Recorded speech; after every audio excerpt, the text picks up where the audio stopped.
So thank you so much for coming to MBL today. Let me begin by introducing our speaker today, Dr. Paul Billingham.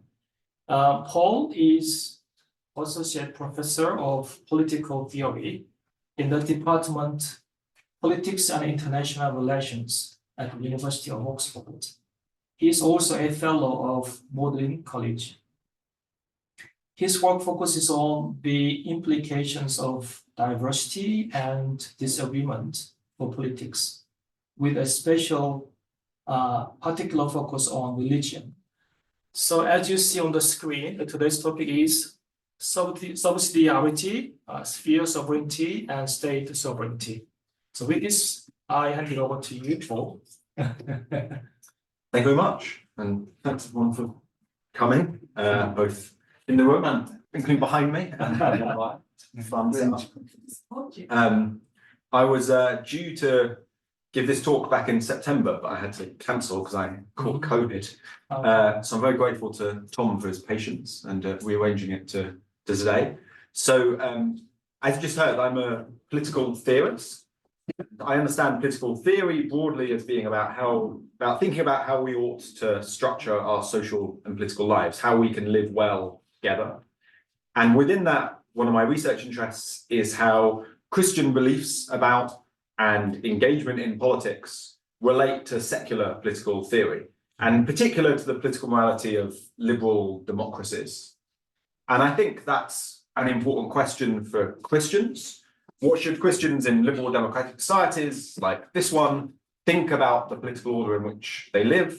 How should they relate to it? What aspects of it might they celebrate? What aspects of it might they critique? It's also an important question for political theorists, including secular political theorists who might have no religious commitments of their own. Because one of liberalism's core commitments, at least on the predominant understanding of the tradition, is to offer an account of political morality that citizens with a diverse range of religious beliefs and unbelief can sign up to.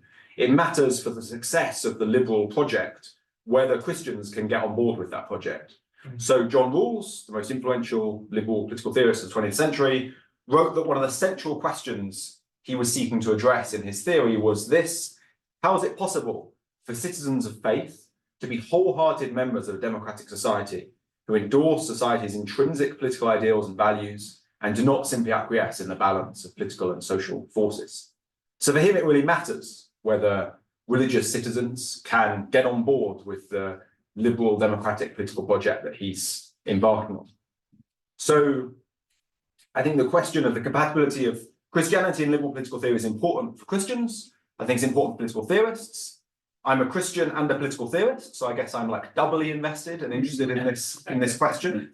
I guess I should say, having had lunch with Tom and heard a bit about the centre, my focus and interests are, I think, probably quite parochial in the sense that I'm interested in liberal democratic ideals, norms, and values, and I recognise that OCMS is much broader than that in terms of people from different cultures and nations and very different traditions and so on. And so if this all is very parochial and narrow, then I'm sorry, and I hope you'll forgive me. But we speak what we know, as it were. Okay, so my lecture today is on one aspect of the kind of broad question I've sketched. And specifically, I'm going to discuss whether Christian social pluralism is compatible with the liberal understanding of state sovereignty. So I'll say a bit more about what I mean by that in a moment. To introduce the terms very briefly, Christian pluralism says there are various groups within society that have strong rights to self-governance and authority within their domains, independent of the state. State sovereignty is the idea that the state has supreme authority over all of society.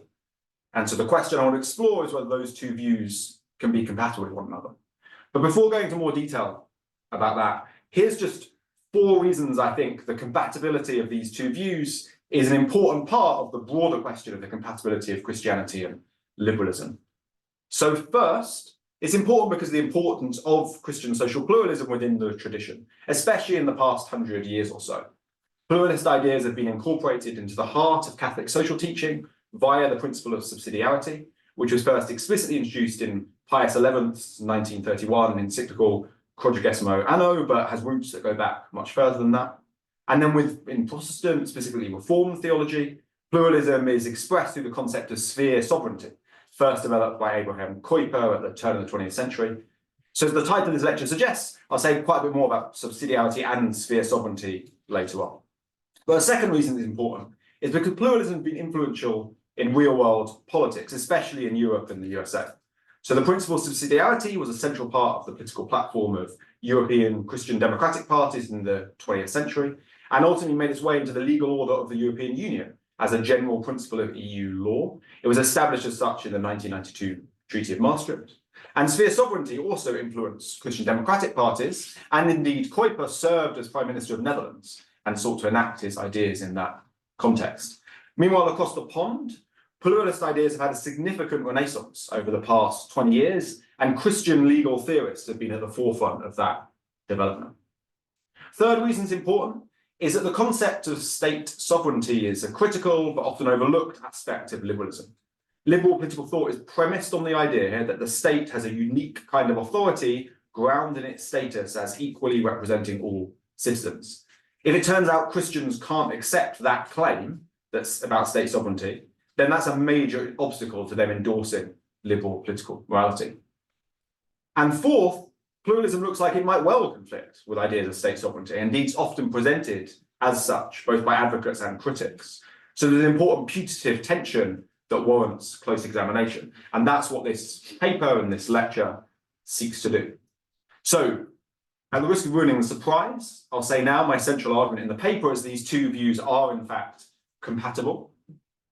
So that's by way of introduction. Hopefully I've said enough to convince you there's an interesting question here, whether or not you find my exploration in the rest of the lecture satisfactory. And here's the way that's going to go. So first, I'll say a bit more about what I mean by Christian pluralism, state sovereignty, and the tension between them at a kind of general level. And I'll sketch my central argument that the two can be reconciled. That section basically gives you the main argument of the paper. But second, I'll examine subsidiarity in more detail to develop the case for compatibility in relation to that principle. And then third, I'll do the same for sphere sovereignty. And then finally, toward the end, I'll try and make the discussion a little more concrete by comparing how liberals and pluralists might approach the question of the state regulating religious groups. Okay, so first, pluralism, liberalism, sovereignty. So the central claim of social or political pluralism is that there are a range of groups or associations in society that possess rightful claims to a sphere of independent self-governance. The authority of those groups within their domain isn't created by or delegated by the state, it is inherent to the group, foundationally independent from the state. And further, that authority then places external limits on what the state may permissibly do. The state's sphere of what we might call jurisdictional competence is limited by the fact these other associations have their own jurisdictional competence. So, for example, religious groups have a right to set their own criteria for membership, prescribe practices, decision-making structures. The state lacks a right to interfere with or overrule the group's decisions in that domain. Universities have a right to make their own decisions about academic appointments, areas of research, curricula. So the claim here isn't just that it would be unjust for the state to interfere in those decisions. The claim is that interference would exceed the bounds of the state's authority. It'd be acting in ways it completely lacks the authority to do. And those kinds of claims are made also with respect to other kind of groups, the family, trade unions, professional associations, businesses, cultural associations, cities, and more. So Victor Muniz-Fraticelli, who's one of the most sophisticated contemporary exponents of pluralism within political theory, he writes this: social pluralism's concern is the preservation of a certain ambit of authority for corporate communities, which, while not denying the authority of the state, nonetheless refuse to ground their own legitimacy on the state's acquiescence or permission, and insist on their standing as arbiters of their own normative sphere. So there are secular versions of social pluralism, like Muniz-Fraticelli's, but as I've already made clear, my focus is on Christian versions of the view, and in particular, subsidiarity and sphere sovereignty. But for most of the lecture, or much of it, I'll just talk about pluralists as a general category, and to refer to anyone who endorses this kind of view. Okay, so that's pluralism. What's liberalism? So by liberalism, I have in mind a tradition in political theory that's centered on individual liberty and all persons' equal moral status, and that seeks to develop a political morality that reflects this view of all citizens as free and equal. And that leads to an emphasis on things like basic rights, democracy, social justice. That's a deliberately broad understanding of liberalism, and understanding this broad sense, liberalism is the dominant tradition in contemporary political theory and indeed real-world politics, certainly in Western democracies, arguably beyond.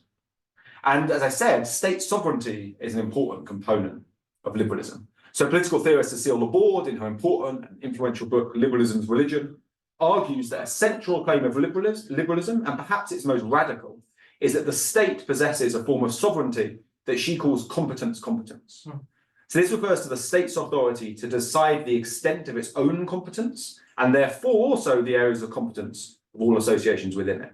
It ultimately decides what counts as public and private, as religious and secular, as within the realms of church and state. So, for example, liberals often say that the state should deal with civil interests and religious matters must be left to religious groups. But what counts as civil or religious is contested. And ultimately, Laborde writes, it must be set authoritatively by the final sovereign authority, and that is the state. To use different language, even if non-state groups have jurisdictional authority in their domain, only the state possesses meta-jurisdictional authority, the authority to determine the bounds of all of those domains. That gives us the central question of this lecture. Is the idea of state competence compatible with social pluralism, or are the two irreconcilable? Now, my initial description of the two views may well already give some sense of why they might seem incompatible. Social pluralism is all about the inherent independent authority of non-state groups, while competence is about the state having the authority to determine such groups' permissible domains of action. And indeed, a rejection of state sovereignty has been central to the pluralist tradition. Social pluralist theorists often present their accounts in opposition to accounts of state sovereignty. So 20th century Catholic philosopher Jacques Maritain went so far as to call the concept of sovereignty intrinsically wrong. And more recently, in a 2016 article, legal theorist Maria Cahill presents subsidiarity as a competitor to sovereignty. However, it's not clear the notion of sovereignty pluralists typically have in mind is the same as that endorsed by contemporary liberals. The critique tends to focus on early modern conceptions of sovereignty developed by people like Hobbes and Baudin, according to which the sovereign, as Cahill puts it, has absolute power. Nothing that he commands his subjects to do could be called injustice. Maritain objects to sovereignty on the grounds it involves a supreme power, separate and transcendent, and ruling the entire body politic from above. Power that's unaccountable to the people or any other body, and unrestricted in what it can authoritatively command. So in MMR Oswald's words, the sovereign holds supreme power to issue orders, promulgate laws, and decide conflicts for all individuals, authorities, communities, and associations within its territory, while it receives orders from none of them. But a liberal account of sovereignty doesn't see the state as having that kind of unlimited absolute power. So the state is the highest legal authority. It's the sole bearer of meta-jurisdictional authority, but that doesn't mean its actions are normatively unrestrained. So Laborde puts it like this: a sovereign state has liberal legitimacy only if it pursues a recognizably liberal conception of justice and does so democratically. That is, sovereignty is internally limited by liberal democratic principles. In other words, the state can act in ways that are deemed both unjust and in ways that are deemed illegitimate, such that its dictates can lack authority, citizens can lack a moral obligation to obey. So, for example, a state that prohibited religious association, or sought to directly appoint religious leaders, or dictated religious doctrine, would be acting illegitimately on this view, because it'd be violating basic rights of freedom of religion. But those limits are internal. They're set by the normative principles of freedom, equality, and fairness that justify state authority in the first place. They're not external limits imposed by other groups with the practical authority to define the limits of their own domains of competence. The state remains unique in its possession of competence, but its exercise of that authority is limited by the very normative principles that justified it in the first place. And so my question is whether social pluralist theories are compatible with this moderated liberal view of state sovereignty. Now, if social pluralists sometimes trade on implausibly simplistic views of state sovereignty, their critics can be guilty of a similar error. So critics sometimes say, well, pluralism must be wrong because non-state groups can't have that kind of jurisdictional authority because it would make them exempt from all state law and mean they can do whatever they want.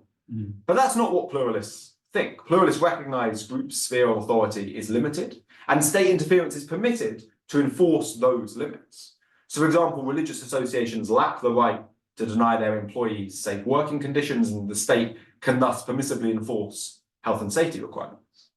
So social pluralists see the state as one group among others, but they nonetheless hold that it has a distinctive role in protecting individual and associational rights and adjudicating conflicts that arise between groups. Non-state groups possess an authority that's foundationally independent of the state, but that doesn't mean state intervention with those groups is never permissible. Now, the precise way different authoritative groups, including the state, relate to one another and the norms that should shape that interaction vary between different social pluralist views, and we'll see a bit of that when I talk about subsidiarity and sphere sovereignty later. But the key for now is that all of them, and both of those, recognise a distinctive, overarching, coordinating role for the state. The state has the ultimate responsibility to ensure rights are respected, to intervene on behalf of the common good, or to mediate in disputes between other groups conflicting claims to authority. But if that's right, then it seems like the state might have competence after all. Seems that it is the ultimate legal arbiter.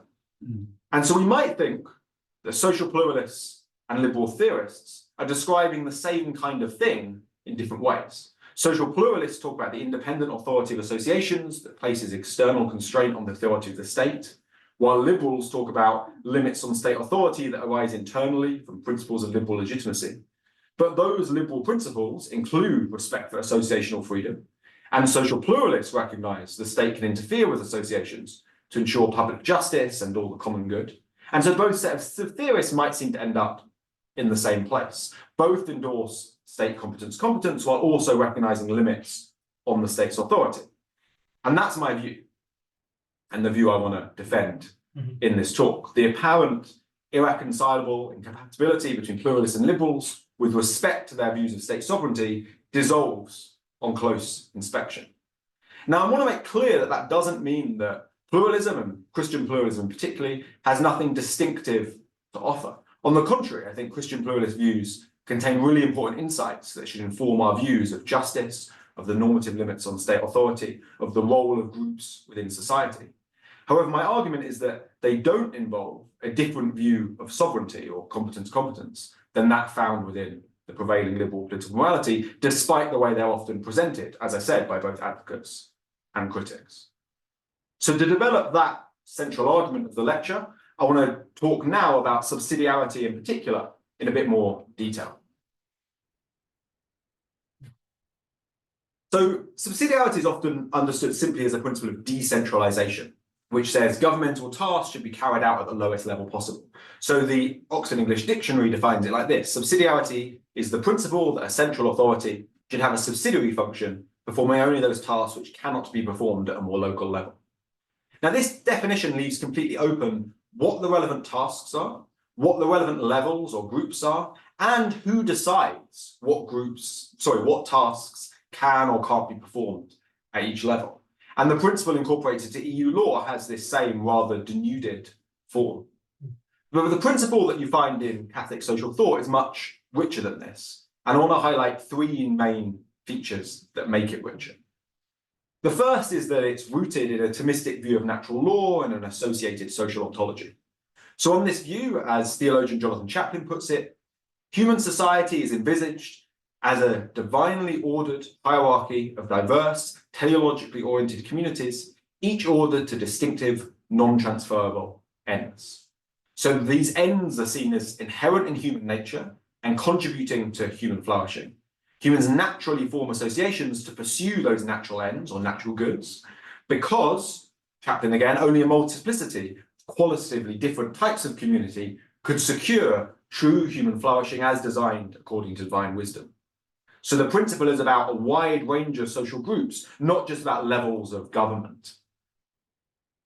So John Paul II puts it like this in Centesimus Annus, which is a 1991 encyclical: the social nature of man is not completely fulfilled in the state, but is realized in various intermediary groups, beginning with the family and including economic, social, political, and cultural groups, which stem from human nature itself and have their own autonomy, always with a view to the common good. So the second feature here, which this is clear in this quote, is that these intermediary groups enjoy a measure of autonomy in the pursuit of their distinctive goods. Their authority in their own domain doesn't derive from the state, it derives from their distinctive role in promoting human flourishing. Subsidiarity is not simply a matter of lower level groups having better practical capacity to respond to certain needs or pursue certain goals, which is what the OED definition suggests. Instead, it's about groups having their own authority to autonomously pursue distinctive ends that they serve. And respecting that autonomy means respecting groups' internal authority structures and decision-making procedures. So Catholic philosopher Michael Pakaluk explains this well. People will spontaneously enter into a variety of associations with one another to achieve things that they could not achieve easily or at all working on their own. Each association will have its own autonomy, authority, power of discretion, and law. When one association falls under another, the higher will play the role largely of regulating and coordinating. Third feature, which this quote showed us, is that the role of higher associations here is to regulate and coordinate the lower ones. And as the previous quote from John Paul II indicated, that regulation and coordination should be guided by the common good. He wrote always with a view to the common good. So here's Chaplin again. The particular ends and thus goods of various lesser communities are construed as integral parts of this wider good, the common good. The preservation of a proper freedom for many lesser communities to flourish in relative autonomy is itself integral to the common good. But this also means that the autonomy of each group is limited by the requirements of the common good. And the distinctive role for the state is to ensure that the overall common good is protected. And that centrally involves promoting the freedom and flourishing of various groups, central to the realization of the common good. So the state can do that by establishing general background, legal and economic conditions for group flourishing, providing assistance to groups that need it. But the state also might need to intervene in more preventative or adjudicatory ways if group action might threaten the common good or if there are conflicts between groups. So the implication of this as a picture of subsidiarity, as both Chaplin and Russell Hittinger argue, is that rather than seeing subsidiarity as a principle of decentralization, it should be seen as one of non-absorption. Subsidiarity is a call for social functions to be fulfilled, not at the lowest possible level, but at the right level. That is, by the community properly fitted to fulfill them. That's Chaplin. Cahill similarly. Subsidiarity may well have decentralizing effects, but its purpose is to afford due recognition to the natural authority of existing groups, and not decentralization for its own sake. So in this picture, each group should have the autonomy to pursue the functions fitting to its end, without those functions being absorbed or usurped by the state or any other higher authority, and that should all happen with an overall right order that promotes the common good. So is this picture of subsidiarity compatible with the liberal conception of state sovereignty? Critics and advocates argue often that it's not. So political theorist Nadia Urbanati argues that subsidiarity fits into a pluralist paradigm of social communities which stands against the unitary and bipolar paradigm of individual state that constitutes political democratic sovereignty. So the state's authority for subsidiarity advocates is limited by that of other groups whose autonomy the state must respect. And Urbanati criticizes subsidiarity on that basis, arguing it fails to adequately prioritize individual freedom and equality. Meanwhile, Cahill also presents subsidiarity as this alternative paradigm to that of state sovereignty, but she sees that as its great attraction rather than a deficiency. But there's a key question that we still need to ask. Who has the authority to decide on the scope of the authority of different groups and to settle disputes about this? Who decides which functions should be fulfilled by which groups, when state involvement is required, and when groups are acting beyond their authority, for example, by violating the rights of individuals, including individual group members? That's the central question if we think about subsidiarity through the lens of competence, as I'm doing here. So an initial response to that question is that, well, it's answered by appeal to the Thomistic conceptions of the human person, natural law, social ontology, and common good that undergird subsidiarity in the first place. But that just pushes the question back one step. Who decides what those conceptions say in any particular instance? Now, on one reading, the answer to that question is surely, well, anyone can decide based on their judgment of natural law and the common good. Anyone can issue a verdict on those matters, and indeed discussion of those verdicts would be a central feature of a politics that was operated in accordance with the principle of subsidiarity. But the more relevant reading of the question for us is about who makes authoritative decisions. Who has the authority to make decisions about these matters, which are then binding on all parties, such that all others are obligated to obey? And the answer to that question is the state. Making those decisions falls within the state's distinctive role as the body responsible for the overall coordination and regulation of society. Disputes about competing demands of different associations, about what powers and authority different groups legitimately possess, are going to arise.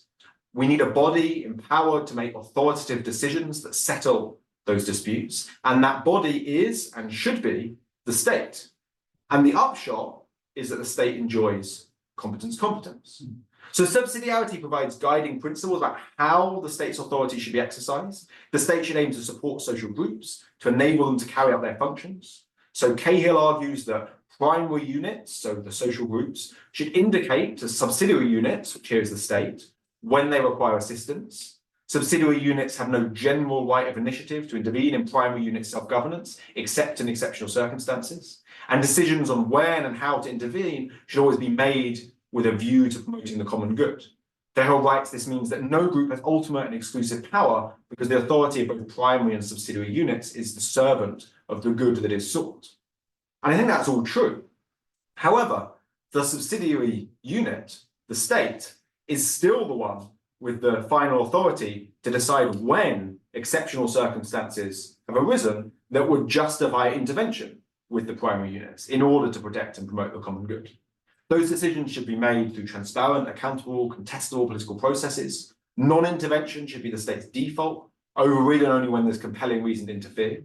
But competence nonetheless rests with the state. The state has the ultimate practical authority to decide when the common good is threatened in ways that make intervention necessary. Now, Cahill disputes this. She insists subsidiarity offers a fundamentally different conception of authority to the one involved in state sovereignty. And one of the ways she puts this is that liberal sovereigntism sees state authority as superordinate, whereas subsidiarity sees it as supplemental. So liberalism's primary focus is on the collective authority of all citizens as free and equal, which should be exercised in accordance with abstractly derived principles of justice that have priority over competing claims. And the state authority is therefore superordinate because the state has a preeminent position with respect to the regulation of behaviour. Its commands override any conflicting requirements imposed by the groups. In contrast, Cahill says subsidiarity sees the state as an authority of last resort, the central role of which is to buttress the efforts of other organically arising groups to fulfil their distinctive roles by exercising their own authority. The authority of non-state groups is primary. The state's authority plays a merely supplemental role. And I think Cahill's right that contemporary liberal theories tend to focus on general principles of justice, applying at the level of state, and are seen as having a certain kind of priority in regulating citizen conduct. But those principles both guide and constrain state action. So, for example, Rawls argues all reasonable political conceptions of justice recognize a set of basic rights, liberties, and opportunities, and assign them special priority. And many of those are exercised in and via diverse groups and associations, which are thereby somewhat protected from state interference. Further, the standing of those groups arises not from state concession, but from individuals' free exercise of their rights. So to repeat a quote from the board earlier, the state's exercise of sovereignty is internally limited by liberal democratic principles. Importantly, in contrast to the Hobbesian conception of sovereignty, independent normative standards of legitimacy and justice can be used to assess state action. And those liberal principles of justice themselves are limited in scope, applying at the level of basic structure of society rather than governing citizens' lives comprehensively or indeed regulating the internal life of associations. So even if the state's authority is in some sense superordinate, it's also importantly limited in ways that make room for the life of groups. Turning to subsidiarity, as we've already seen, the view still needs a state that enjoys competence, and some of the exercises of that authority might well interfere with groups against their will to protect the rights of individuals and secure the conditions of the common good. Even if that is in some sense a supplemental exercise of authority, it still involves the kind of intervention and the kind of defining of the limits and bounds of the authority of groups that sovereignty is all about. So even if there's some sense in which liberal theory sees state authority as superordinate, it's not clear that marks some fundamental structural difference from the supplemental authority seen in subsidiarity. Now, importantly, I want to make clear this doesn't mean that there's no differences between liberalism of someone like Rawls and subsidiarity when it comes to substantive policies. Subsidiarity might well make distinctive recommendations about what tasks the state should take on, what it should leave to other groups. Maybe it will endorse a greater role for non-state agents in domains like education, healthcare, social services. The state will facilitate and empower other groups' activities rather than accomplishing all these tasks itself. So mid-20th Catholic legal theorist Heinrich Roman said, the aim of the state initiative should always be a reconstitution of the order of self-initiative. And that's somewhat different from what kind of liberal egalitarian political theorists often say. But even here, we need to be a bit careful because much will turn on the details of our account of the common good. And as Chaplin, for one, reminds us, we should remember that no classical liberal doctrine of the minimal state is involved in Catholic pluralism. The state should not be as small as it can be, but as big as it needs to be to fulfill its mandate. And Catholic social teaching has advocated a wide range of state activities in response to the increasing complexity and interdependence of modern social conditions. It's not obvious subsidiarity would lead to, say, a smaller state than that endorsed by liberal theorists, even though it involves some tendency, at least, towards tasks being carried out by non-state groups. But in any case, my argument isn't that subsidiarity is in any way inert, or it doesn't have interesting things to say about the nature of justice and state action. I think there's loads of interesting insights there. It can be a guide when prescribing and evaluating political action. But my claim is that it isn't a competitor to the liberal conception of state sovereignty understood as competence. So next, I'm going to make the same argument, a bit more briefly, in respect to sphere sovereignty. So as I said earlier, the notion of sphere sovereignty has been developed within the Reformed tradition. It holds that multiple areas of human life have their own God-ordained spheres, which have an independent and equal God-given authority. Social pluralism here is rooted in the nature of the created order. Each sphere has a distinct calling and should be structured according to internal principles specific to that sphere. And this has a juridical dimension in terms of legal justice. So groups have the authority to impose duties on members based on the norms appropriate to their sphere. So Chaplin explains this in his book, expounding the views of sphere sovereignty theorist Herman Dooyeweerd.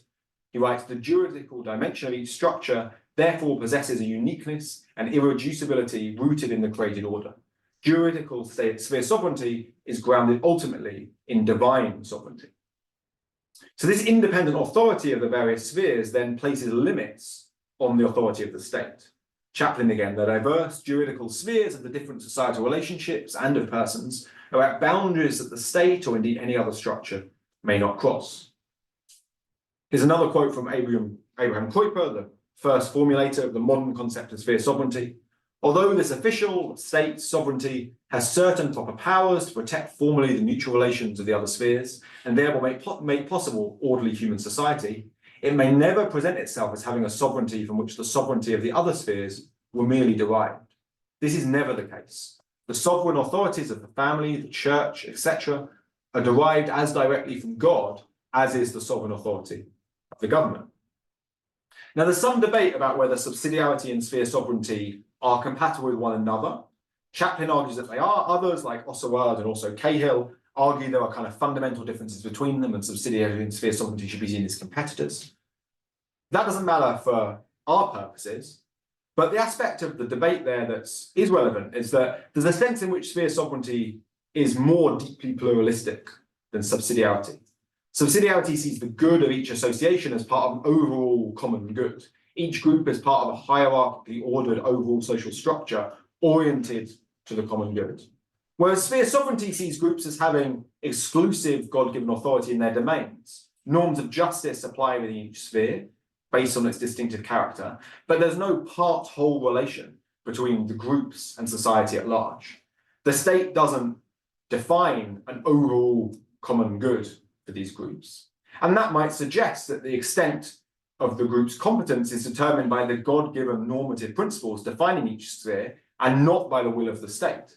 Might suggest the state doesn't have competence because it doesn't define the scope of its own competence or other groups' competence. But we have to ask again what the role of the state is on this view. And again, Kuiper helps us. He says, the state must provide for sound mutual interaction among the various spheres, insofar as they externally manifest, and keep them within just limits. So the state is one group among many, but it has a distinctive role in ensuring other groups remain within the bounds of their authority and relate to one another in what Kuiper calls sound ways. So Chaplin puts it like this: while each community would remain responsible for justice in its own sphere, only one agency could be responsible for arbitrating between different communities and individuals. Such an agency is then a public legal community. So the state is responsible for ensuring public justice, and that includes protecting the rights of individuals against communities in which they're members. No group's authority extends to violating the civil rights of its members, so the state can prevent those violations without infringing on group jurisdiction. So Kuiper wrote again, the state must both compel mutual regard for the boundary lines between spheres and defend individuals and weak ones in those spheres against the abuse of power of the rest. And that brings us back to state competence.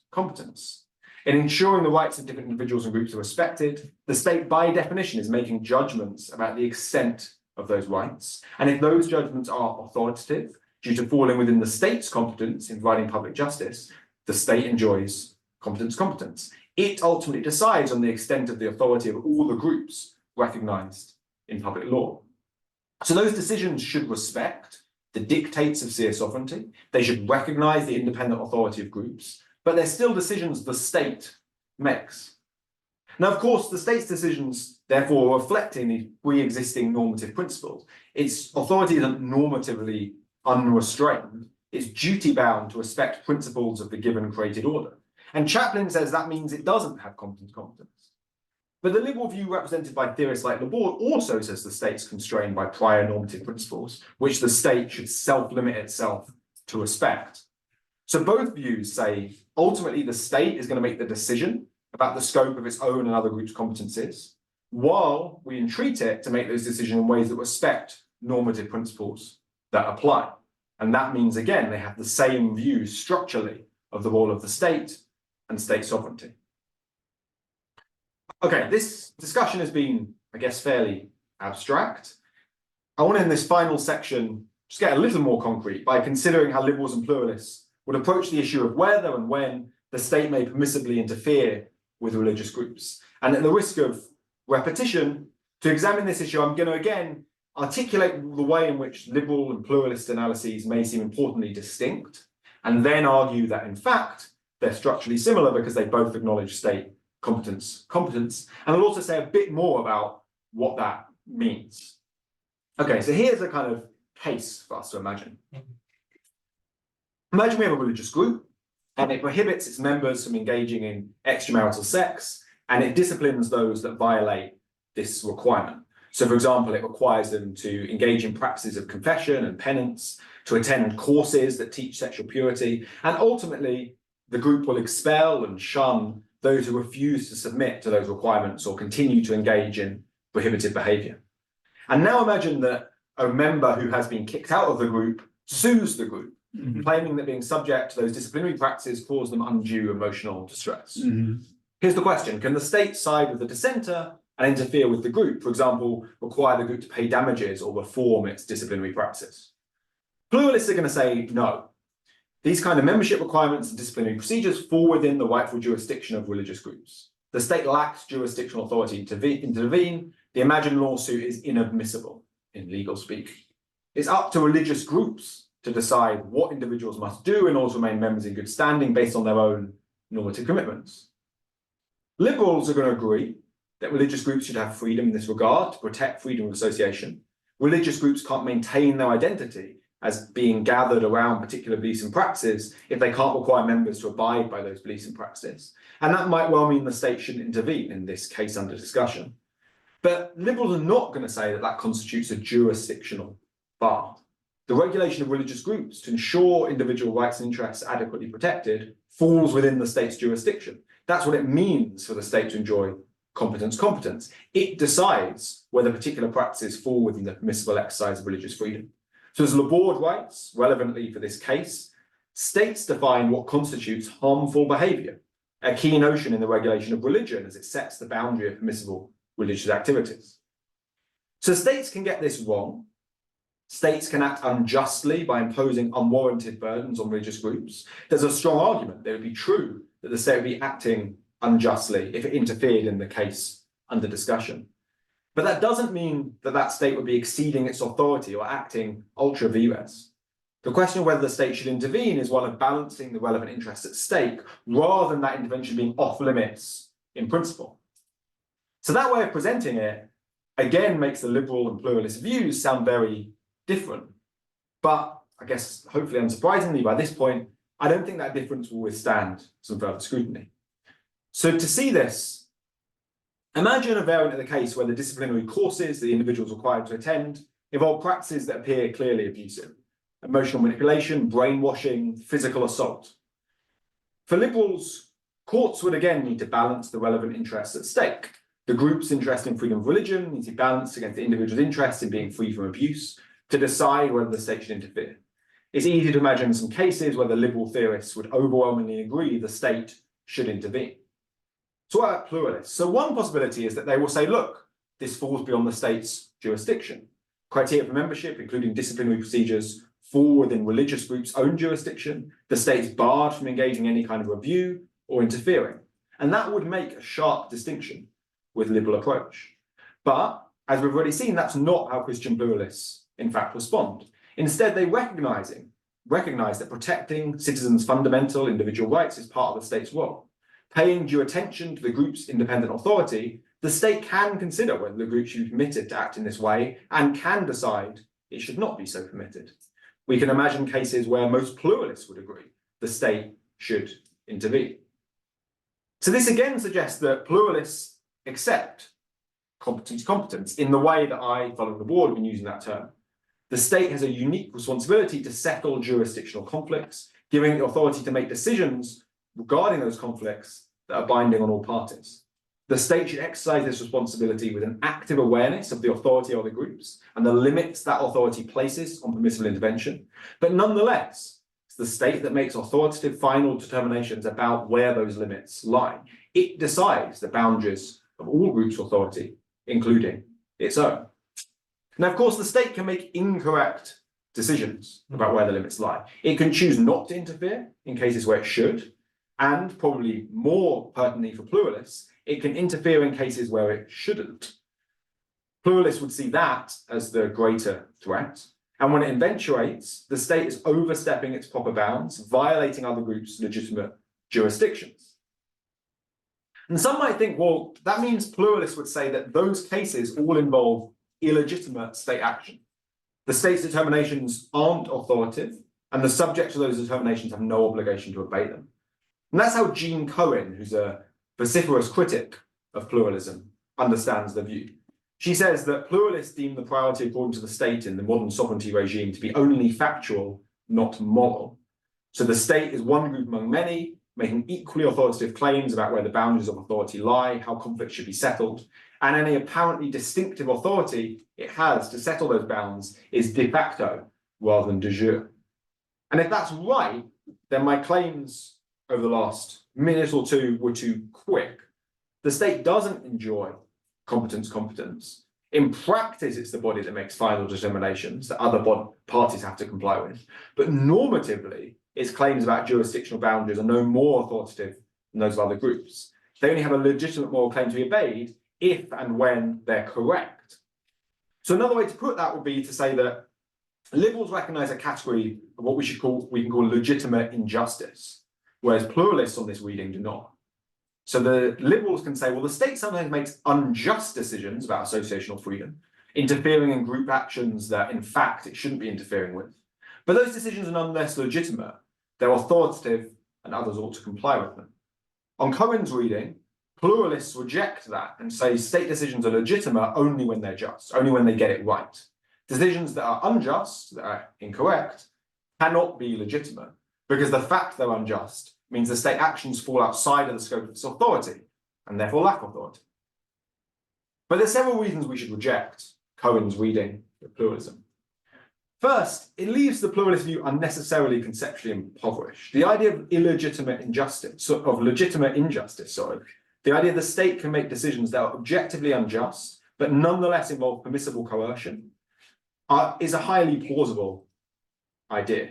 To take a different kind of example, imagine a state enacts economic policies that fail to realize whatever the ideally just level of economic redistribution is. Those policies are unjust, but they still are legitimate. They still can be permissibly enacted and enforced, despite the fact that they don't match ideal justice. And the same is true if the state makes a church pay damages for abuse in a case where the church's conduct shouldn't have been held to be in violation of individual rights.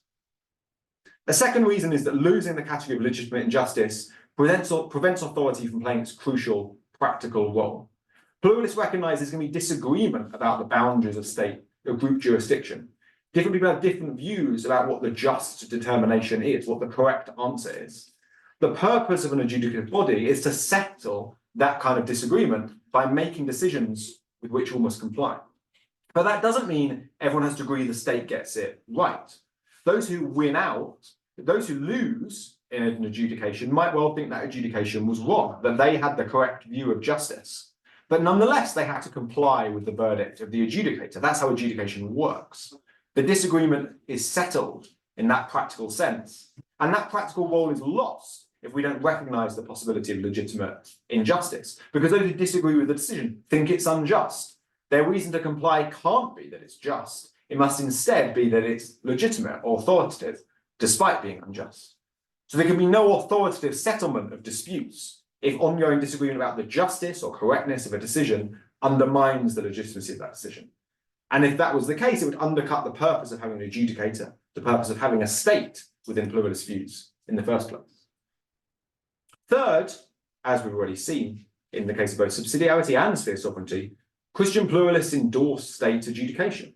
They see the state as one group among many, but they recognize it has a distinctive function, the body that adjudicates jurisdictional disagreement. Indeed, for many pluralists, that's the fundamental reason we need a state. Endorsing the state's adjudicative function means accepting there can be legitimate injustice, and that means accepting that the state has competence. So here's the position we've reached, A and B here. Both pluralists and liberals see the state as having competence, having the authority to adjudicate on the scope of other groups' authority and freedom. Both recognize that the state's verdicts in that regard can be unjust and yet still legitimate. We should add to that point C here, which is that both also are going to say that there are cases where state intervention is simply illegitimate rather than merely unjust. Pluralists, I think, would reach that verdict on the case that I opened this section with, the case of the church disciplining members who violate requirements of sexual purity. Control over membership of the kind being exercised there is so core to religious groups' jurisdiction that if the state interferes with it, it really is acting ultra vires. The state can't legitimately hold the group isn't permitted to impose and enforce standards of sexual conduct, because that would just be to declare that the state is in control of religious doctrine. But liberals also recognise the state can overstep the bounds of its authorities in ways that render its decisions illegitimate. Laborde distinguishes between cases where the state's determinations are contestable. Some think they involve unjust encroachments on associational freedom, or on the flip side, unjust failures to interfere. So we have a case where some people think there's legitimate injustice.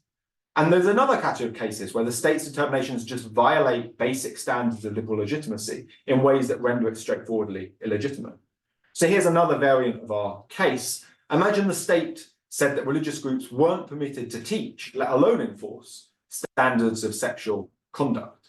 The state thinks all teaching by religion about sexual morality and immorality is damaging to individual members of the group, so it just prohibits all such teaching. Now here the state is just directly dictating religious dogma. That violates the core of freedom of religion, and all liberals are going to see that as simply illegitimate. An even more obvious case would be one where the state just banned all religious associations. The liberal principles that justify the state's authority in the first place rule out those uses of authority. Now, pluralists might say, well, that means religious groups have a domain of jurisdictional authority the state isn't permitted to infringe. There are some decisions about the scope of its own and other associations' competencies that the state cannot make authoritatively, and that means it doesn't have unlimited competence. They might say, well, if we accept competence to some degree, liberals also accept pluralism to some degree. But I think that's then just a terminological disagreement. Whatever terminology we want to use, the key point for my purposes is that both views recognize the state has a distinctive role in setting the bounds of associations' authority, but also both views recognize that role can be exercised in illegitimate ways. Now, of course, there's a question of how those limits of state legitimacy can be enforced. And here I think liberals and pluralists are going to have the same views about the mechanisms that we can use to enforce those kinds of basic associational rights. We should have a division of powers, rule of law, constitution, judicial review, supranational human rights conventions, perhaps supranational courts that will hear cases like the European Court of Human Rights. In all those ways, states bind themselves to abide by the limits of their own authority, but both using me in the same game about what those should look like. Where they are probably going to differ is that they're going to have different views on where the limits in fact lie. So I've said the views are structurally similar. They all endorse A, B, and C on this slide. They recognize state competence, they recognize there can be legitimate injustice, and they recognize there can be illegitimacy. But pluralists, with their emphasis on group authority and self-governance, are likely to restrict state authority more. So they will see more cases as falling in category B and indeed category C than liberals do. So imagine a case where the state prohibits practices of shunning by religious groups in relation to former group members. It says that if you're shunned, you can seek legal compensation. And that's important because it protects individual interests against an overbearing exercise of religious authority. Now, liberals might, or some might, hold that's a legitimate exercise of state competence, even if they think it's unjust. So they might think, well, it's an excessive interference, it shouldn't happen, but it's not so egregious as to be illegitimate. I think pluralists, in contrast, are likely to think that a prohibition on shunning is just straightforwardly illegitimate, an overreach in a way that goes beyond any sense of the state's legitimate authority. I think something similar is going to be true about certain kinds of regulation of church employment decisions. So imagine a prohibition on discrimination on the grounds of sex or race with respect to decisions about hiring ministers. I think some liberals are going to think that's just, some are going to think it's unjust, but still legitimate. Pluralists might well think it's straightforwardly illegitimate. So there's some disagreement about when we have particular cases, which of the categories B or C they fall within. But that doesn't distract from my central claim, which is that both views nonetheless endorse these three things. And that means they have the same picture structurally of the role of the state and the sovereignty of the state. Okay, so I'm going to come into land. My central claim in this lecture is that despite both initial appearances and the claims of advocates and critics, Christian pluralism doesn't present a different view of state sovereignty as competence than that we find in liberal political theory. It doesn't provide a conceptually or structurally distinct perspective on how the liberal state should relate to other groups, or even about how decisions about particular claims by groups should be made. I think that's good news for liberals, in as much as I said right at the beginning, they hope their political morality is compatible with religious political thought. And if pluralists rejected sovereignty, that would be a pretty big stumbling block. I also think, for my part, that it's good news for Christian pluralists. It means pluralism can be presented as offering a view of political morality that speaks into the liberal paradigm. Pluralism, as I've already said, contains important insights about the nature of social life, individuals' competing allegiances and sources of obligations, the importance of group life to individual freedom.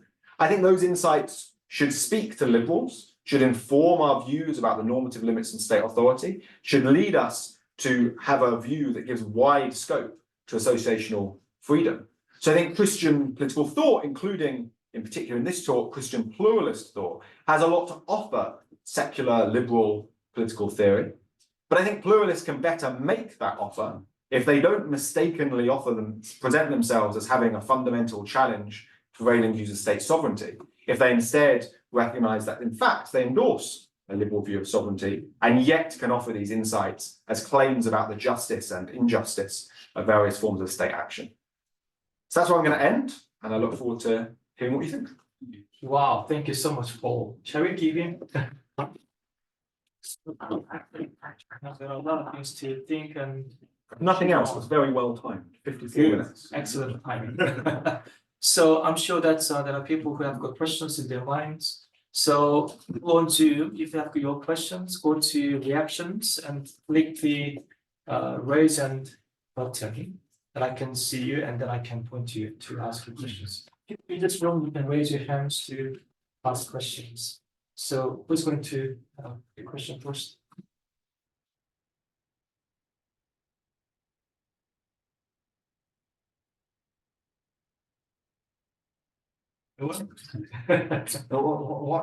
Why is there such a good agreement? Is there something underlying beneath that which can explain disagreement? You present that there can be a great deal of agreement, but what is the underneath? Is it a common humanity or common understanding of common good or whatever? Yeah, that's a really good question. I think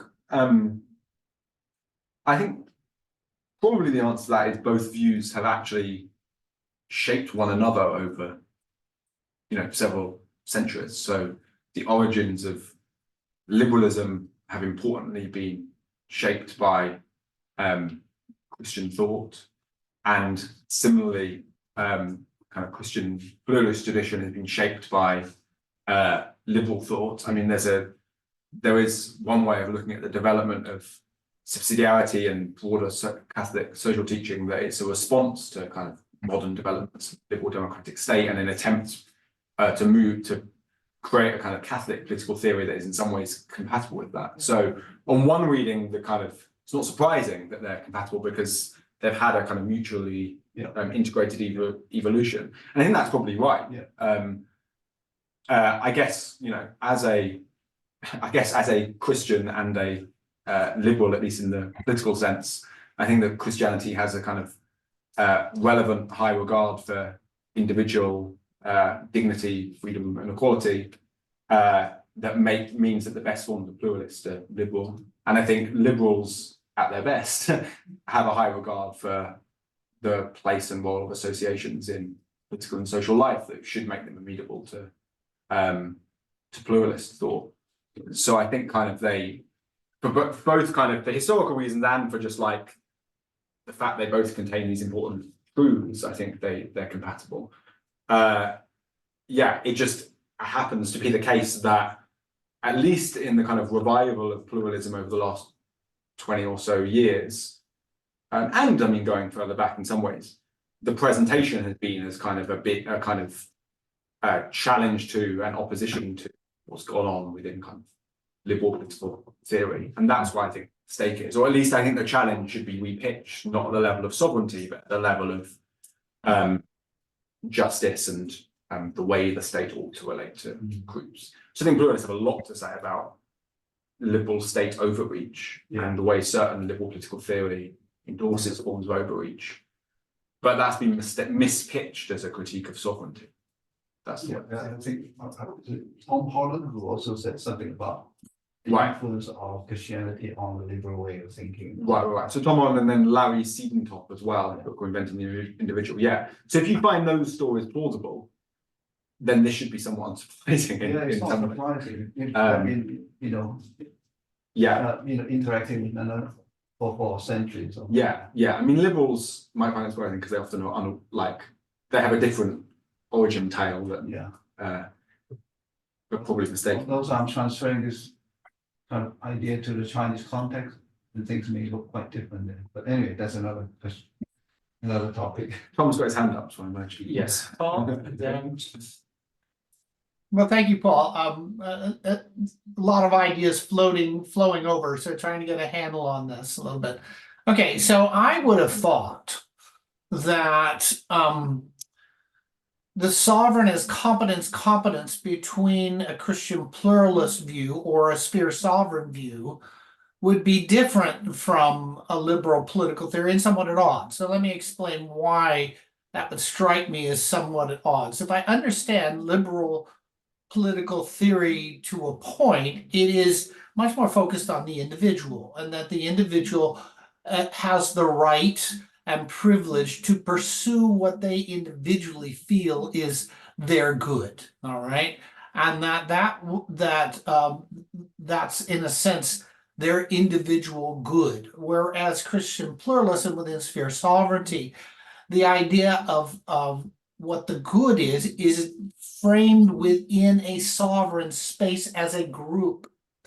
So one of the classic tensions that we then have is when individuals want to, who are within some group, some sphere, who want to go against that point of view and do what they want to do, all right, as opposed to a common good set by the group. Now, it seems to me that state sovereignty's competence lacks at that point, unless they can fully grapple with and understand how within a sovereign sphere, what is the nature of the common good and how persons interact with that to set the standards and rules within that sphere.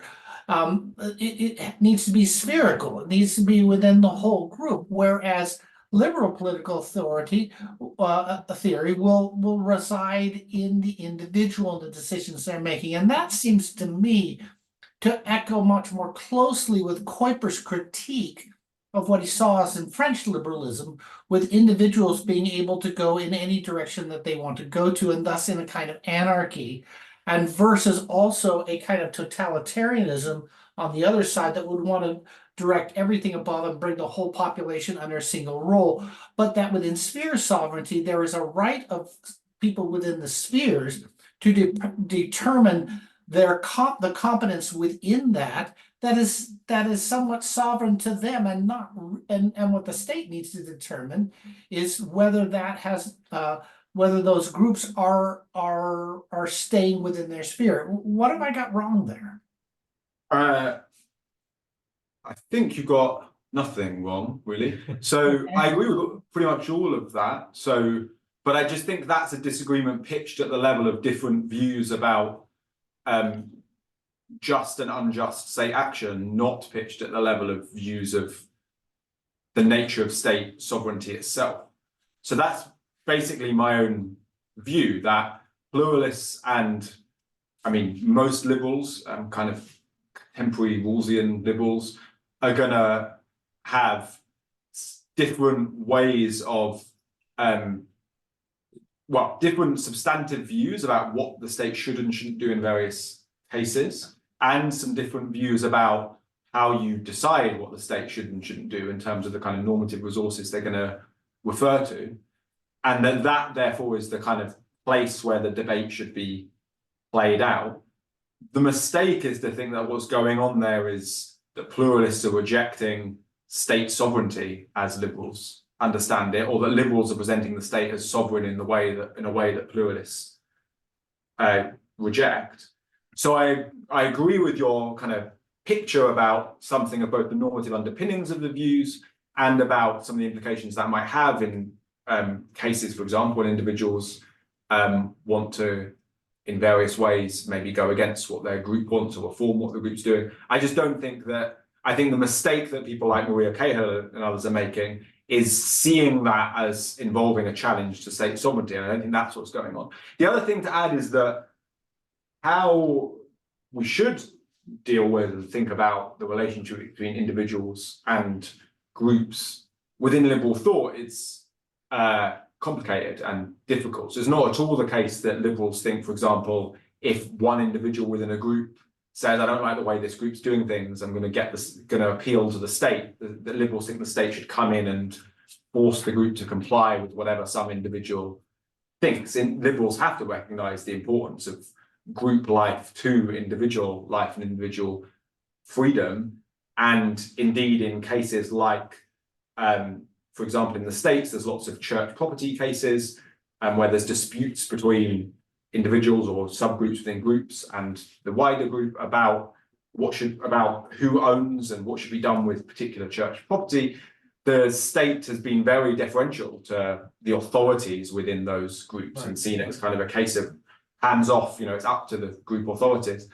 And similarly, when it comes to, for example, as I kind of hinted towards at the end, enforcing various liberal egalitarian norms upon the internal life of groups, liberals, or at least good liberals, in my view, are incredibly wary about that and don't think that the state should be doing that. So, but that's the debate, right? It's about the justice or injustice about those things, rather than about whether the state has this special sovereign role. Does that speak to what you said? Okay, Paul, let me give you a hard case. All right, we talked about. All right, when Peggy Mordaunt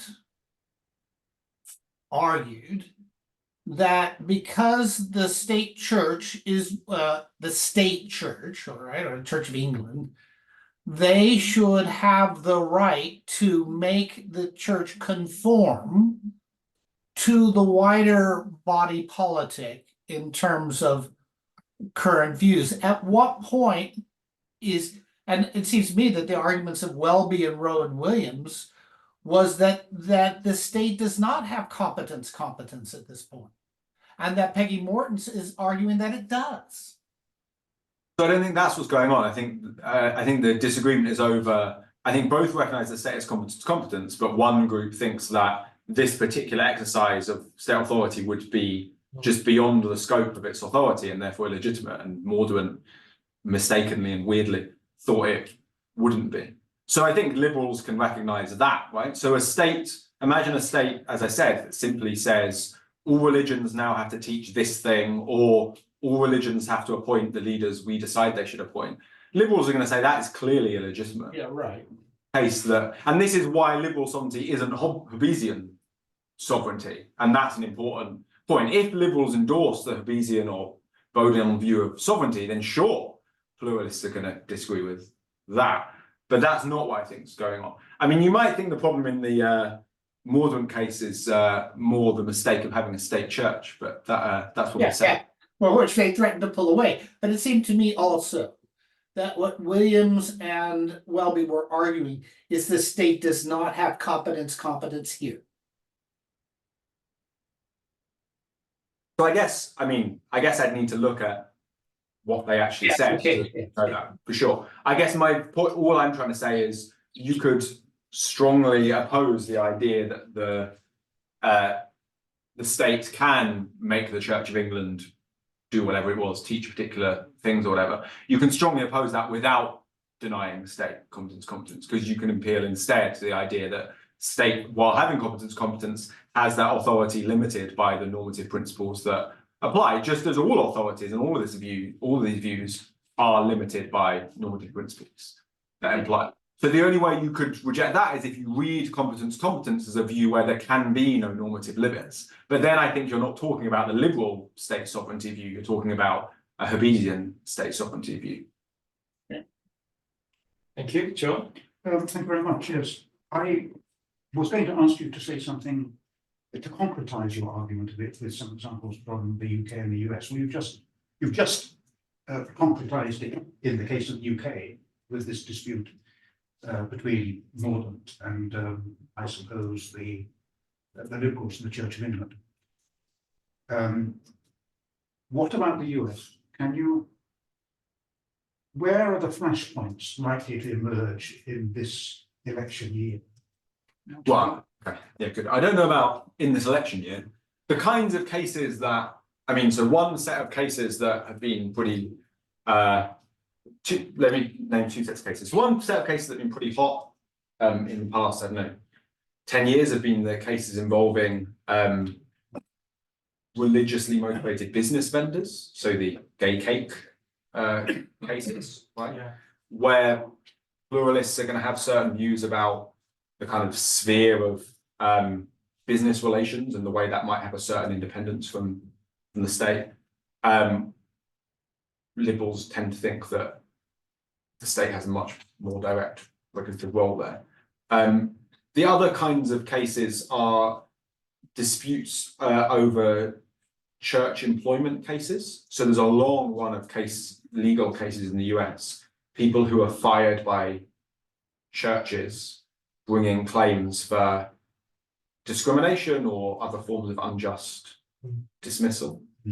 And the US has developed a legal doctrine called the ministerial exception that says if you're a ministerial employee, then you basically are unprotected by standard employment law. So if you can't bring a anti-discrimination claim, for example.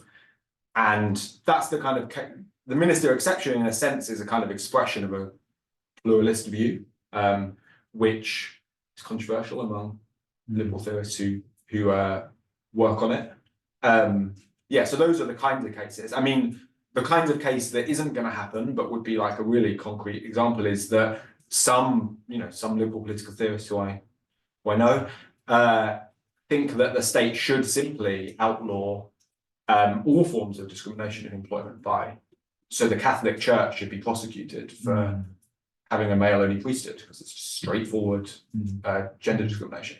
Pluralists are going to think the state shouldn't do that, and so are most liberals, because most liberals don't think the state should intervene in that kind of case. But that's the kind of case so in my other work, I've written quite more about those kinds of cases and the way we should navigate them, and that's what led me to this slightly more abstract question about pluralism. Does that make sense? Yes. Good. Thank you for your lecture. I'm not a political scientist. This is much of this is over my head, but fascinating. But I did want to ask maybe a two-part question, unless the first part excludes the second part. So in this paradigm or this model that you're talking about with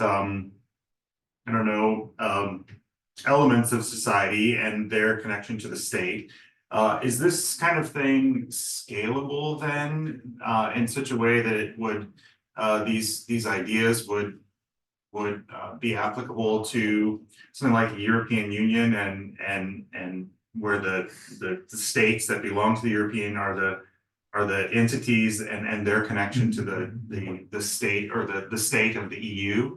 I guess would be my first question. Is that Yeah, that's a good question. So in kind of practical terms, the answer is that yes, at least that's what the EU has tried to do. So the EU treaties and was the EU constitution all got voted down, explicitly incorporates the principle of subsidiarity. The thing there, though, is that there's a couple of problems with it. So one is that in that, when you're thinking about it that way, the groups, as it were states, and the higher level authority is the EU. And it leads to a very kind of governmental way of thinking about it, where it's just about layers of government. So subsidiarity also sometimes gets incorporated domestically within a society, but in a way that isn't about what I've been talking about, kind of different social communities, religious groups, and so on. Just about central government, maybe state level government, local government. And that's fine, and questions about what level should do what role in that are important, but it's kind of not, it's a very narrow view. It's just thinking about layers of government, which is much narrower than what subsidiarity and the other problem with it is that you always have to ask, well, who decides what the relevant tasks are and therefore what level they should be carried out, right? So, and if the higher authority has the power to do that, then this kind of principle of subsidiarity can kind of weirdly end up being very centralizing. So if you think, okay, tasks should be carried at the lowest level possible, but the tasks we should seek to accomplish are these like grand tasks that only central government can do, or only the EU can do, then all the power just flows back to the middle anyway. Whereas the principle of subsidiarity, as I tried to say within Catholic social teaching, has an account of the nature of the human good and human flourishing that itself pushes stuff down to the lower levels. And that's what the EU, for example, lacks. So critics of the subsidiarity as embodied in the EU think that it just doesn't do the kind of decentralizing work it's meant to do. Because if the EU can set the agenda, the EU can decide the agenda is very grand, and then you don't decentralize. Does that make? It does, yes. So I'm from the United States, but I've lived for years in Hungary, and my ministry interest is in Hungary. And so I was just thinking of the posture of the Prime Minister of Hungary towards the European Union. It learning these tools and things, it seems like the idea of competence seems to come up that the EU doesn't have jurisdiction to determine what is Right. possible in Hungary and what is not. Yeah, that's right. Yeah, and it's an interesting question what kind of contemporary Catholic social theorists think about. It's an interesting question what level competence resides when you think about something like the EU. So if you think about like the United States, it's easy, right? You've got federalism, but competence just rests with the federal government. That's very clear. It's much less clear in the EU. And you might think that in the EU, there's a sense in which no level has competence. There's a kind of genuine kind of federation, dissolving of that authority. But I don't know enough about EU law to know whether that's true or just the vision that some EU lawyers present. Okay, by the way, if you stop sharing the screen, you can see your thumbnails. Oh, sorry. So we go to Jeffrey Thomas on the screen. Thank you. Jeffrey.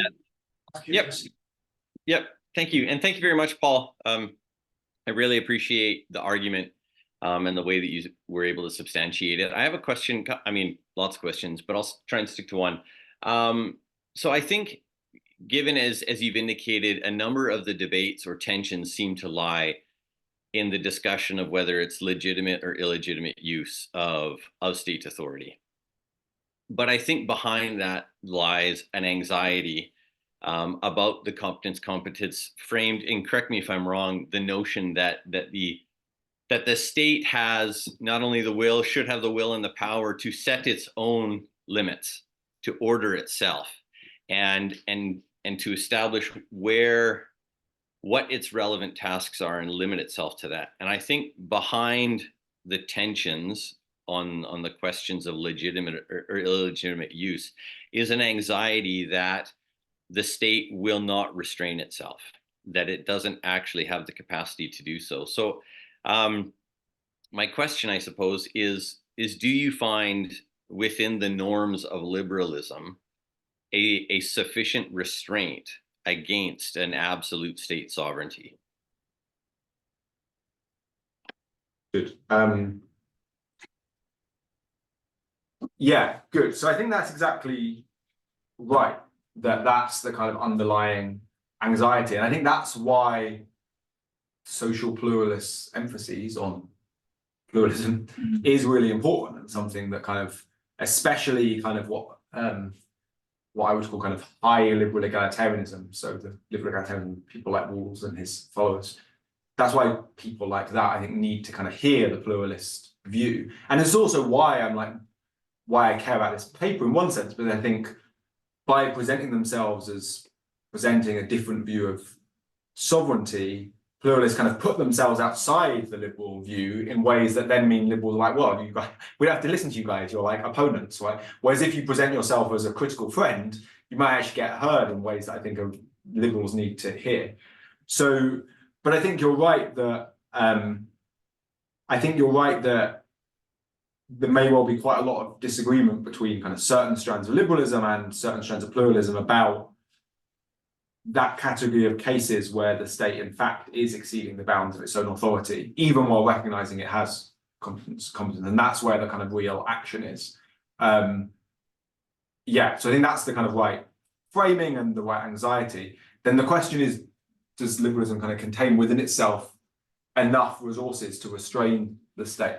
I mean, I guess I think this is where we'd need to kind of get more granular about kind of whose liberalism, what liberalism. But in general, I think good versions of liberalism do, and indeed that they do because the best versions of liberalism are going to be very, in their own way, pluralist and listen to pluralist insights. I think that, I mean, yeah, I don't know what the comparison case here, right, is, but liberal states in the real world do much better with respect to things like religious freedom and group rights than other kinds of states, at least.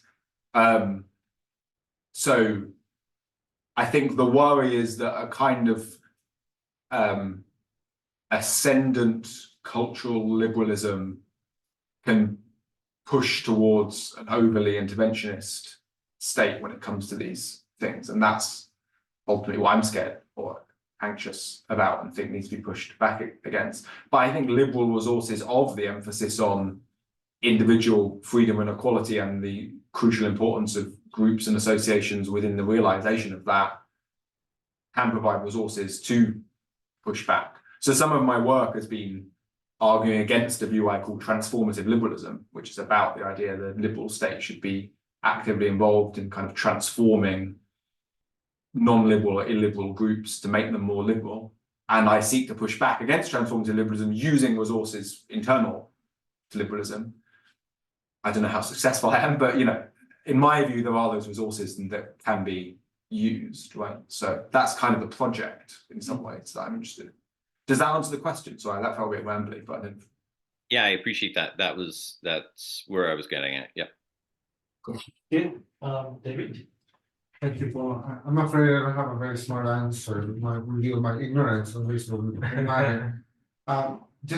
You made a side comment about what I understood to be one of the reasons why liberalism doesn't hold a high view of pluralism, and it was something that they have a different origin story, or some strand of liberalism holds a particular origin story that makes them not see pluralism as an expression of or a distant cousin or a critic or a positive critic or something like that. So what was that origin story that you were referring? In the early discussion, this sort of right at the beginning. No, while in your presentation. Oh, okay. I think it might have been a response to a question, but it's fine. And the thing I'm thinking, so the origin story I had in mind is the kind of origin story that certain kind of liberal theorists tell themselves, where they associate liberalism with a kind of the Enlightenment moment and movement. And there's kind of a couple of elements to that, I guess. One is that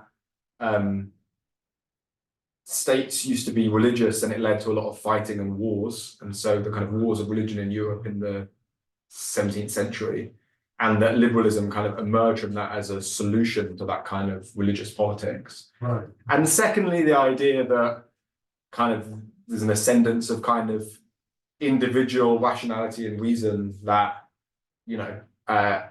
leads to a certain kind of secularism. And that liberalism's roots are in that kind of breaking, in some sense, the shackles of religion, and particularly breaking the shackles of kind of divisive, conflictual religious politics. And if you have that kind of view, then A, religion in politics is going to seem scary and potentially a cause for conflict, and B, a concern with protecting individuals from groups, especially religious groups, is going to seem important. And so I take it the kind of, as we referred to earlier, the kind of Tom Holland, Larry Seatentop story about how secularism is, in Seatentop's terms, Christianity's gift to the world. That liberal secularism, in some sense, is itself an outgrowth of an expression of Christianity, is going to be a kind of countervalence against that, to say actually we shouldn't see these as kind of two conflicting schools. Where people like Rawls sit on that is very complicated, because he invokes the wars of religion a lot as kind of an origin story for liberalism, but equally his whole shtick is seeking to develop, as I had a quote earlier, a kind of view of liberalism that is in fact open to citizens of faith and enables them to be wholehearted members of the regime. So I don't think that kind of Rawls in liberalism, I think that is kind of meant to be explicitly anti-religious. But nonetheless, there's a certain form of suspicion that comes from thinking we need liberalism because otherwise you have Protestants and Catholics killing each other. And that kind of shapes your political imaginary in certain ways, I think. I think there's really interesting historical work to be kind of done on that, on the way that shaped kind of the last 40 years of liberal political theory, kind of having that as the kind of political imaginary. But not work I'm going to do, but someone should do that. very quickly. Yeah, one last question, Stephen. So lurking behind all this is the idea of common good. Mhm. This is an assumption because a common good may not be that common to everyone. Yes. So there can be differentiation of the notion of common good. And that can lead to conflict. So regarding the question of the boundary of state sovereignty, someone has a certain notion of common good, let's say the boundary is here. Mhm. Some have a different notion of common good. Maybe an uncommon idea of common good is the boundary is different. So we have to also address the question of common good. Yeah, good. I think that's right. So I think if you had a kind of politics grounded in subsidiarity or sovereignty, that would be exactly the kinds of debates you'd be having and need to have, right? So when particular questions arise, the question is going to be, what's my notion of the common good, and therefore where does it put the boundaries? And I think for a reason you kind of hinted at, personally, I'm slightly suspicious of notions of the common good or appeals to the common good, because I think it threatens to be overly homogenizing. And so I'm more attracted to something like a sphere sovereigntist view that doesn't try and make use of something like a common good in quite the same way. But that's a separate debate, I guess. But yeah, I mean, I think that is a kind of problem for common good oriented politics of the kind that kind of Catholic social teaching and subsidiarity would lead you to. Yes. Yeah, my question is similar to Damon's question. So in the modern era, we could see only polarization between politically right or politically left, or morally conservative, morally progressive. But now in this postmodern society, we can see not only plural kind of perspective, but also the society itself is fragmented, which means there are so many different interest groups. Even within the Christianity, we can see different sects and different interest groups and different people's groups, which means there are so many, groups of people who have different ways of analyzing what is going on and interpreting, the phenomena in the society. In this fragmented society, when the states bring a verdict, it can make happy only one group. And most of them, they say, oh, the state is not doing well, actually. Their verdict is not legitimate. So my question is, who can judge the states which have got competence? So who can decide it, actually? The majority is not happy, and they cannot say our state doesn't have competence. Only one group says, oh yes, in this particular time, the government and state has got competence. Only in this time, particular occasion, but then most of them are not happy. So who can judge it? Yeah, good. So I think the correct view that people should hold there isn't that it's losing or comes as all legitimacy, but it's just acting unjustly or badly, so making bad decisions. So one thing I think is that we shouldn't have a political culture where every time the state makes a decision we don't like, it means it's acting illegitimately or as opposed to just acting incorrectly, which it does all the time. And then who can judge? I guess, I mean, the answer to that is no one except people, right? I mean, that's the role of, and in one way, that's the role of political theory and political theology, and to provide judgments, means of judgment, to try and help society think through those kinds of questions. But it's true that polarization and the kind of fracture you describe mean that there'll be more people who think it's getting it wrong more of the time. And that's obviously a worry. And it's interesting. I mean, it's interesting in one sense that, pluralists are really into pluralism, obviously. Yeah.